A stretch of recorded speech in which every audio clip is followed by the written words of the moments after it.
Од манастирот Свети Пантелеимон до атрактивниот локалитет Раткова скала по патека во должина од 22 километри, планинарите на ПСД Осогово одбележаа 15 години од основањето на клубот.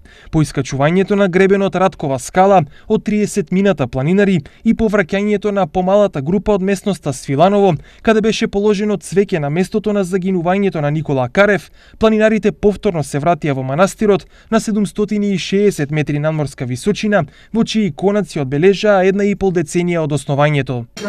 Кораб, Титоврав, Вихрен, Мусала, Митикас, Елбрус, Монблан, Фуджи останаа покорени од планинарите на планинарското друштво Осогово од Кочани. Во листата 5 највисоки врвови кои кочанчани ги имаат искачено, највисоки Килиманџаро во Танзанија со 5895 метри, искачен од Гоце Серафимов. Втор на листата е Елбрус во Русија, искачен 2 пати од Тоша Антов и Виктор Симовски. Трет највисок искачен врв е Монблан, искачен 16 пати, по кој следуваат Кастор и Полукс, познати како Твин Пикс. Во изминатите 15 години изодени се над 10.000 километри и искачани се многу атрактивни врвови, како Триглав, Олимп и вулканот Фуджи во Јапонија.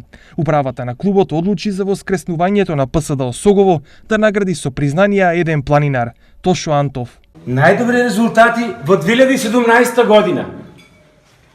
За посебен придонес во развојот на планинарските спортови во општина Кочани и афирмација на друштвото.